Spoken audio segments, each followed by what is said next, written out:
នេះគឺជាទឹកធ្លាក់ដែលសំខាន់នៅក្នុងជីវិតខ្ញុំដែលខ្ញុំធ្លាប់បានទៅលេង And when I'm back in Chicago, I feel it. Another version of me. I was in it.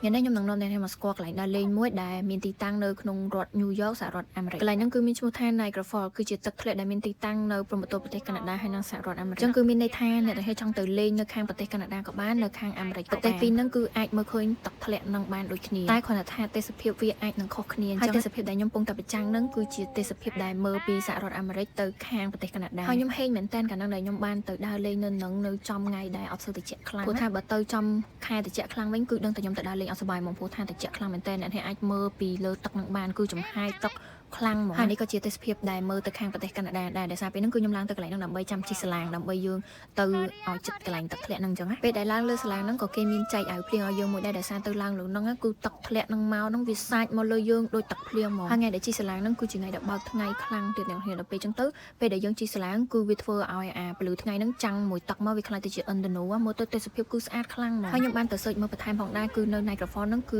មានទឹកធ្លាក់សរុបទាំងអស់3ហើយនេះគឺជាទឹកធ្លាក់ទី1ដែលយើងបានជិះសាឡាងហើយឆ្លងពេលជិះដល់ទឹកធ្លាក់ទី1ហ្នឹងគឺស្អីដល់ពេលចូលដល់ទី2ទី3គឺថាទឹកសាច់មកលើយើងកាន់តែខ្លាំងមកដែរហ្នឹងហើយដែលធ្វើឲ្យយើងមានអារម្មណ៍ថារំភើបហើយសប្បាយនេះដូចអ្នកបានឃើញអញ្ចឹងគឺថាទឹកសាច់មកខ្លាំងមែនតើហើយខ្ញុំខំលាក់ទូរស័ព្ទផងខ្លាចវា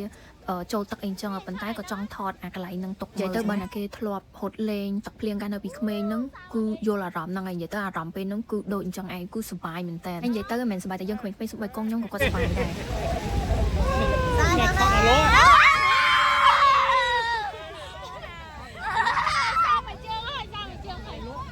ហើយនេះគឺជាទឹកធ្លាក់ទី3របស់យើងអាហ្នឹងគឺមានទីតាំងនៅខាងប្រទេសកាណាដាបើពីមុនគឺនៅខាងអាមេរិក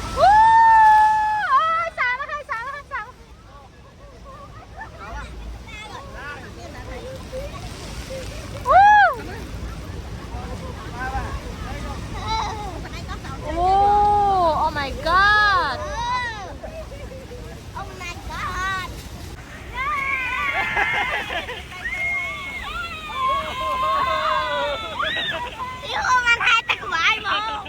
ចឹងបន្ទាប់ពីជិះសាឡាងហើយគឺគេនាំយើងមកមើលទេសភាពពីលើមកវិញហើយទេសភាពគឺមើលទៅស្អាតដូចអ្នកទាំងនេះបានឃើញអញ្ចឹង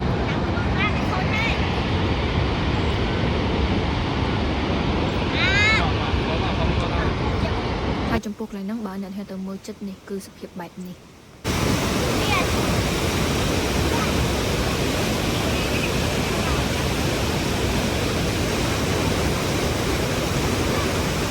ពេលដែលយើងទៅកាន់តែចិត្តទឹកជ្រោះហ្នឹងគឺយើងនឹងទទួលបានបទពិសោធន៍នេះនិយាយទៅគឺយើងបានទៅប៉ះទឹកជ្រោះហ្នឹងគឺចិត្តខ្លាំងមែនតើហើយយើងបានទៅលេងជាមួយនឹងទឹកជ្រោះហ្នឹងទៀតនិយាយទៅអារម្មណ៍ដូចពេលលេងសង្ក្រាន្តហើយគេជះទឹកមកអញ្ចឹងណាហើយនិយាយពីថាត្រជាក់ស្រួលខ្លាំងមែនតើអញ្ចឹងតទៅពីយកបទពិសោធន៍ហ្នឹងហើយគឺយើងនឹងសាមដៃអាវជើងខោហើយនឹងបីជើងគឺសើមកហើយពេលចេញមកវិញហ្នឹងរៀងល្ងាបន្តិចប៉ុន្តែដោយសារបើកថ្ងៃទៅអាកម្ដៅថ្ងៃហ្នឹងវាធ្វើឲ្យយើងរៀងអត់សូវត្រជាក់តែគាត់ថាទឹកជ្រោះគេហ្នឹងគឺមើលពីជ្រុងណាក៏ស្អាតដែរខ្ញុំនិយាយមែននិយាយទៅខ្ញុំមើលវីដេអូហើយរូបថតចាស់ៗហ្នឹងគឺថាស្អាតគ្រប់ជ្រុងហ្មងមុនដំបូងគាត់ថាជិះឡាន12ម៉ោងមកលេងទឹកជ្រោះអីធម្មតាប៉ុន្តែបន្ទាប់ពីលេងហើយគឺ